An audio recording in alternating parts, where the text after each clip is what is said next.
Hello. मैं हूं विनय कुमार गुप्ता। आप सभी का स्वागत है हमारे YouTube channel point to be noted में। अगर वीडियो आपको अच्छी लगे तो लाइक करिए, शेयर करिए। अगर आप चैनल पर नए हैं तो चैनल को सब्सक्राइब करें।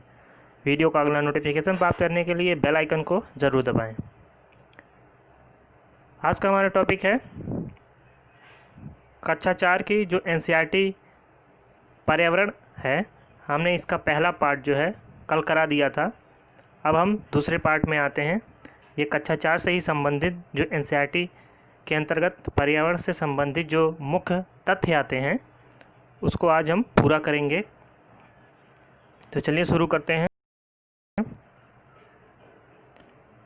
फूलों की घाटी, पहला क्या है? फूलों की घाटी कहाँ पर है? ये उत्तराखंड के गढ़वाल क्षेत्र में पाया जाता है। कहाँ? उत्तराखंड के गढ़वाल क्षेत्र में। तो फूलों की घाटी कहाँ प्रसिद्ध है? ये उत्तराखंड के गढ़वाल क्षेत्र में पाया जाता है। ये एक प्रकार का जो है फूलों की घाटी एक उद्यान है, फूलों का बगीचा होता है। कहाँ पे? उत्तराखंड के गढ़वाल में। अगला है मधुबनी चित्रकला। तो मधुबनी चित्रकला कहाँ प्रसिद्ध है? ये बिहार के मधुबनी ज़िले में प्रसिद्ध है। तो ये बिहार के मधुबनी ज़िले में मधुबनी चित्रकला प्रसिद्ध है। त्योहारों और खुशी के मौक़ों पर वहाँ पर घर की दीवारों पर, आंगन में क्या होता है? पीसे हुए चावल के घोल में क्या होता है? रंग मिलाते हैं। और वो रंग क्या होते हैं? नील, हल्दी, फूल, पेड़ों से जो प्राप्त होने वाले रंग है उसको चावल के घोल में मिला देते हैं और उसका इस्तेमाल क्या करते हैं? इस चित्रकारी में इसका इस्तेमाल करते हैं। कहाँ पर करते हैं? घर की दीवारों पर और आंगन पर। तो इतना चीज़ आपको मधुबनी चित्रकला के बारे में जानना ज़रूरी है। और इस चित्रकला में चित्र किस किस चीज़ों का बनाया जाता है? कभी इंसान, जानवर, पेड़, फूल, पंछी, मछलियाँ, कई और जीव जंतु जो होते हैं उनके चित्र जो है बनाए जाते हैं इसमें मधुबनी चित्रकला में। अगला है उत्तर प्रदेश में कचनार के फूल की सब्जी बनती है। तो ये आप याद रखिए, कहाँ पर? उत्तर प्रदेश में किसके फूल की सब्जी बनती है? कचनार के फूल की सब्जी बनती है। अगला है केरल, केरल में केले के फूलों की सब्जी बनती है। अगला है महाराष्ट्र में सहजन के फूलों के पकौड़े बनते। तो ये तीनों आपको याद रखना है कि उत्तर प्रदेश में कचनार के फूलों की सब्जी, केरल में केले के फूल को सब्जी और महाराष्ट्र में सहजन के फूलों के पकौड़े बनते हैं। गुलदावरी और जीनिया जैसे फूल से क्या बनाया जाता है? रंग बनाया जाता है। तो ये भी आप याद रखिए कि किन फूलों से रंग बनाए जाते हैं? गुलदावरी और जीनिया। और इन रंगों का उपयोग कहाँ होता है? कपड़ों को रंगने में होता है। कहाँ? कपड़ों को रंगने में होता है गुलदाउदी और जीनिया के फूलों से। उत्तर प्रदेश के कन्नौज जिले में इत्र पाया जाता है, मतलब इत्र यहाँ बनता है। तो इसलिए यहाँ पर इत्र प्रसिद्ध है। कहाँ पर? उत्तर प्रदेश के कन्नौज जिला में ये इत्र के लिए जाना जाता है, उत्तर प्रदेश का कन्नौज जिला। अगला है गुलाब जल और ग्लिसरीन बराबर मात्रा में और इसमें कुछ बूंद नींबू की अगर हम मिला देते हैं तो इसका इस्तेमाल हम अपने त्वचा पर कर सकते हैं। और ये क्या करती हैं? सर्दी में त्वचा इससे नहीं फटती है। तो ये घरेलू नुस्खा है। गुलाब जल और ग्लिसरीन की बराबर मात्रा में कुछ बूंदे नींबू मिला लेते हैं और इसका इस्तेमाल हम सर्दियों में करते हैं जिससे त्वचा नहीं फटती है। गोबर को मिट्टी में मिलाकर ज़मीन की लिपाई करने से क्या होता है? मिट्टी में कीड़े नहीं लगते हैं। तो ये भी एक नुस्खा है कि जो मिट्टियों के घर होते हैं उसमें गोबर से लिपाई होती है। इससे क्या होता है? कीड़ा नहीं आ पाते हैं वहाँ पे। लकड़ी को दीमक से बचाने के लिए नीम और कीकर के लकड़ियों का प्रयोग किया जाता है। तो नीम और कीकर लकड़ियों में दीमक नहीं लगते हैं, इसीलिए नीम और कीकर की लकड़ियों का प्रयोग किया जाता है। सोहना गांव कहाँ है? ये हरियाणा में है। कहाँ पर? हरियाणा में। अगला है पानी साफ़ करने का सबसे अच्छा तरीका क्या माना जाता है? पानी को उबालना। तो पानी को उबालना जो है सबसे अच्छा तरीका माना जाता है। कर्नाटक में जुलाई के महीने में प्याज की फसल उगाई जाती है। तो कर्नाटक में कब प्याज की फसल उगाई जाती है? जुलाई के महीने में। और वहाँ पर खूंटी, जिसको कुदाल बोलते हैं हम लोग भाषा में, उससे खेत की मिट्टी को नरम किया जाता है। किससे? खूंटी से। तो इसी को कुदाल बोलते हैं वहाँ पर। और हल को क्या बोलते हैं वहाँ पर? कुरिगे। वहाँ पर हल को कुरिगे बोलते हैं। पहसूल या हंसिया को इल्गे भी कहते हैं वहाँ पर। तो पहसूल या हंसिया को इल्गे बोलते हैं और हल को कुरिगे बोलते हैं। तो ये भी आप याद कर सकते हैं, इसको नोट कर सकते हैं। बिना बोए जो अपने आप उगाते हैं पौधे, उसको क्या बोलते हैं? खरपतवार बोलते हैं। तो खेतों में आप देखे होंगे जब कोई फसल बोई जाती है तो उसके अलावा भी कुछ पौधे उगाते हैं, जिसको बोला जाता है खरपतवार। उसका कोई काम नहीं होता है। जब खरपतवार ज़्यादा हो जाता है तो उससे क्या होता है कि मिट्टी की उर्वरा जो है वो धीरे धीरे क्षीण हो जाती है। तो इसलिए खरपतवार को निकाल दिया जाता है खेतों से, जिससे उसकी उपजाऊ शक्ति जो है मिट्टी की बनी रहे। पत्थरों के बीच में खाली जगह में कलचिड़ी को बोलते हैं इंडियन रॉबिन बोलते हैं। तो इंडियन रॉबिन या कलचिड़ी क्या करते हैं? पत्थरों के बीच जो खाली स्थान होता है वहीं पर वो अपने अंडे देते हैं। मतलब जो पत्थरों के बीच खाली जगह होता है उसी में वो अपना घोंसला बनाते हैं और उसी में अंडे देते हैं। इनके घोंसले घास के बने होते हैं। किसके बने होते हैं? घोंसले घास के बने होते हैं। और घास के ऊपर क्या होता है? और इसके ऊपर पौधों की नाजुक टहनियाँ, जड़, ऊन, बाल, रुई आदि बिछा होता है इनके घोंसलों के ऊपर। तो ये याद कर सकते हैं आप इसको। ये सब क्वेश्चन पूछे जाते हैं सीटेट में। कौवे के घोंसले में तो लोहे के तार और लकड़ी की शाखाएं भी होती हैं। तो कौवा जो अपना घोंसला बनाता है वो उसमें क्या होता है? लोहे के तार होते हैं और लकड़ियों की शाखाएं भी होती हैं। और कौवा जो है पेड़ की सबसे ऊंची डाल पर घोंसला बनाता है। तो कहाँ घोंसला बनाता है? पेड़ की सबसे ऊंची डाल पर। तो पेड़ की सबसे ऊंची डाल पर कौन घोंसला बनाता है? कौवा। ये भी क्वेश्चन आ चुका है। जितने हैं क्वेश्चन यहाँ पर, मतलब जितने भी पॉइंट यहाँ पर रखे गए हैं सभी एग्ज़ाम की दृष्टि से काफ़ी महत्वपूर्ण है और इसमें पूछे भी जा चुके हैं। तो हर चीज़ हमको लेकर चलना है, सबके बारे में हमको जानना है।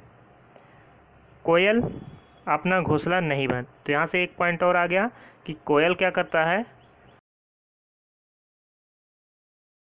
घोंसला नहीं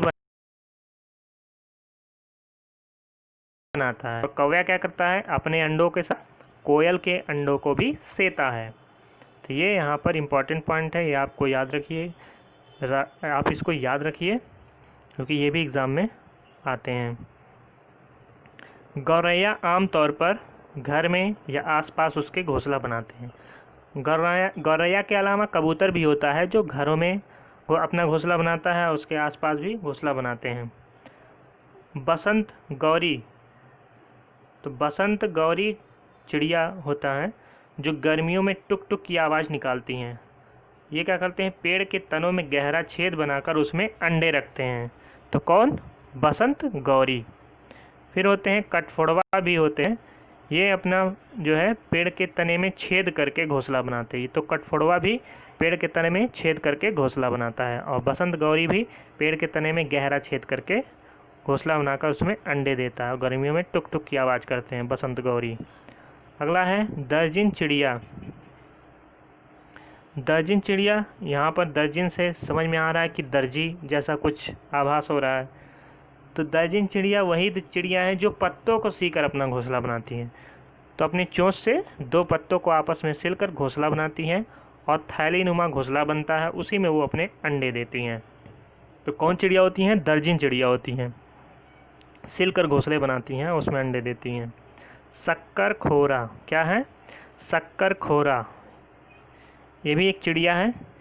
ये किसी छोटे पेड़ में या झाड़ी की डाली पर अपने लटकता घोंसला कोई छोटा पेड़ हो या झाड़ी हो, उसकी डाली पर अपने लटकते हुए घोंसले बनाते हैं। कौन? शक्करखोरा। इनके घोंसले में बाल होते हैं, पतली टहनियाँ और पेड़ की छाल के टुकड़े होते हैं, कपड़ों के चिथड़े होते हैं और उसके साथ साथ मकड़ी के जाल भी होते हैं। शक्करखोरा जो भी अपना घोंसला बनाता है तो वहाँ पर धीरे धीरे मकड़ी जाल भी आ जाते हैं। तो ये विशेषता है उनके घोंसलों की, शक्करखोरा की। पक्षी केवल अंडे देने के लिए घोंसला, तो ये चीज़ आप याद रखिए, पक्षी जो अपना घोंसला बनाते हैं वो केवल अंडे देने के लिए बनाते हैं, ना कि रहने के लिए। अब जानवरों के दांत के बारे में जान लेते हैं। जो गाय होता है उसके आगे वाले दांत क्या होते हैं? छोटे होते हैं। वो क्या करते हैं? उन भोजन को काटने के काम करते हैं। तो गाय के जो आगे वाले दांत होते हैं वो किस काम आते हैं? पत्तों को, मतलब जो भी वो खाते हैं उसको काटने के लिए काम आता है। और पीछे के दांत चपटे और बड़े होते हैं। कैसे होते हैं पीछे के दांत? चपटे और बड़े होते हैं, जो उसके चबाने के लिए काम आता है। अब बिल्ली की दांत की बात करें तो बिल्ली की दांत नुकीली होती है, जो मांस को फाड़ने और काटने के काम आते हैं। अब सांप के दांत भी नुकीले होते हैं, लेकिन वो अपने शिकार को चबा कर नहीं खाते, बल्कि वो पूरा निगल जाते हैं। तो सांप के दांत तो नुकीले होते हैं, लेकिन वो क्या करते हैं?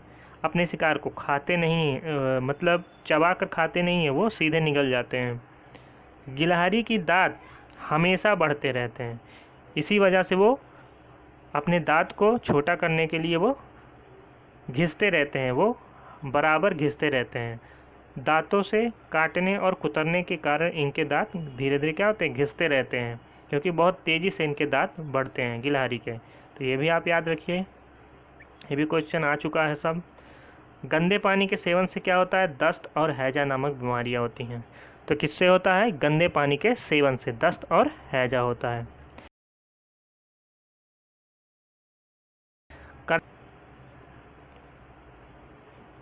कर्नाटक के होलगुड़ी गांव में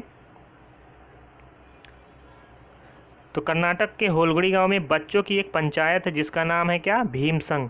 वो क्या काम करते हैं? पानी की समस्या के समाधान में जुटे हुए हैं। तो बच्चों की एक पंचायत है भीम संघ, वो क्या करती है? पानी की समस्या को दूर करती है। कहाँ पर है ये भीम संघ? कर्नाटक के होलगुंडी गांव में। कहाँ पर? कर्नाटक के होलगुंडी गांव में। ये सभी पॉइंट इंपॉर्टेंट है, आप इसको कहीं ना कहीं आप नोट करते जाइए इसको। ये सभी एग्जाम जो पर्यावरण में जो 15 क्वेश्चन पेडागोजी से आते हैं और 15 क्वेश्चन इसी एनसीईआरटी बेस पे आते हैं, कक्षा 3, 4, 5 मिला के सब आते हैं, जो बहुत ही इंपॉर्टेंट है। इसको आप नोट करते जाइए, कुछ भी छोड़ना नहीं है। माघ बिहू ये 14 से 15 जनवरी को मनाया जाता है। ये असमिया कैलेंडर के 10वें महीने माघ की प्रथम और द्वितीय तिथि को मनाई जाती है। माघ बिहू बोलते हैं इसको, बिहू भी बोलते हैं। तो बिहू आप सीधे बिहू जो उत्सव है आप जानते हैं कहाँ प्रसिद्ध है ये उत्सव? असम में। तो ये भी आप याद रखिए, माघ बिहू असम में प्रसिद्ध है, असम में मनाया जाता है। ये एक प्रकार का उत्सव है।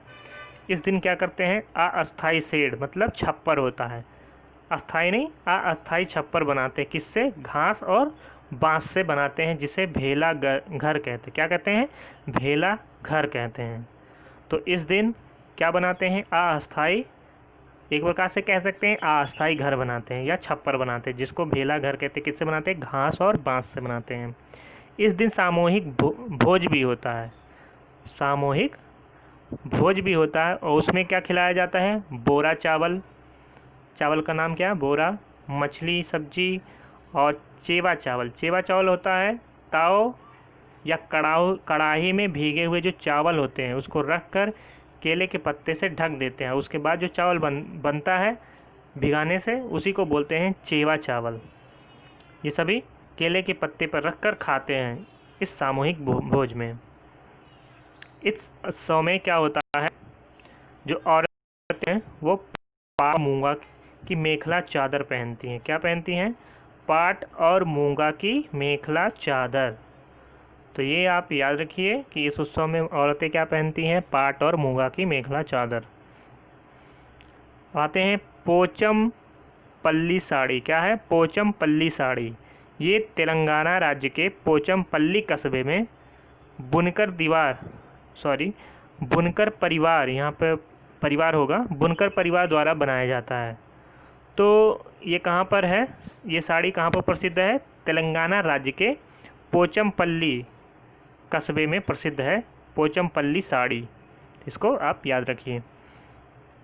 कुल्लू की शॉल प्रसिद्ध है, असम का सिल्क प्रसिद्ध है और बिहार की मधुबनी पेंटिंग प्रसिद्ध है। तो ये तीनों आप याद रखिए, कुल्लू की शॉल, असम की सिल्क, बिहार की मधुबनी। अबू धाबी से जब हम भारत आते हैं हवाई जहाज़ से तो क्या क्या दिखता है? सफ़ेद, भूरा, पीला, लाल या काला रेत दिखाई देता है। जब भी आप अबू धाबी से भारत आएंगे हवाई जहाज़ से तो आपको सफ़ेद रेत दिखेंगे, भूरा रेत, पीला रेत, लाल या काला रेत दिखाई देता है। और अबू धाबी और उसके आसपास के जो देश हैं वो सभी रेगिस्तानी इलाके में आते हैं, सभी रेगिस्तान हैं अबू धाबी और उसके आसपास के क्षेत्र। और इसकी जो रेतीली ज़मीन होती है उसी के नीचे तेल पाया जाता है, मतलब पेट्रोलियम। तो रेतीली ज़मीन के नीचे तेल पाया जाता है। अबू धाबी में तो सिर्फ खजूर के ही पेड़ दिखाई देते हैं। तो कहाँ पर खजूर के पेड़ केवल दिखाई देते हैं? अबू धाबी पर। ये क्वेश्चन पूछा जा चुका है, 2019 सीटेट में आया हुआ क्वेश्चन है। अबू धाबी से रिलेटेड ही क्वेश्चन आया था 2019 सीटेट में। अबू धाबी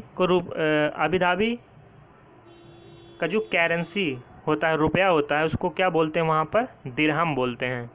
तो अबू धाबी की करेंसी क्या है? दिरहम। यहाँ पर बहुत ही अधिक गर्मी होती है।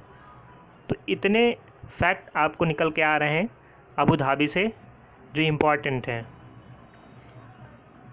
अगला है केरल में तेज़पत्ता, छोटी इलायची, बड़ी इलायची, काली मिर्च आदि मसालों का बगीचा होता है। तो कहाँ पर होता है मसालों का बगीचा? वो केरल में होता है। तो ये इम्पॉर्टेंट है, आप याद रखिए, हो सकता आ जाए एग्ज़ाम में। जम्मू कश्मीर की लेफ्टिनेंट कमांडर वहीदा प्रिज्म कौन थी? वहीदा प्रिज्म क्या थी? Lieutenant commander. कहाँ की? जम्मू कश्मीर की। ये भारतीय नौसेना में डॉक्टर थी। ये पहली ऐसी महिला थी जिन्होंने एक पूरी परेड की कमान संभाली थी। तो ये भी इम्पॉर्टेंट है। वो कौन पहली महिला थी जो एक पूरे परेड की कमान संभाली थी? वो पहली महिला वहीदा प्रिज्म थी, लेफ्टिनेंट कमांडर थी जम्मू कश्मीर की, और ये भारतीय नौसेना में डॉक्टर भी थी। तो ये इम्पॉर्टेंट है, ये भी याद रखिए आप। तो इतने थे कक्षा 4 से रिलेटेड जितने भी इम्पॉर्टेंट पर्यावरण से रिलेटेड फैक्ट थे वो हम ख़त्म कर चुके हैं कक्षा 4।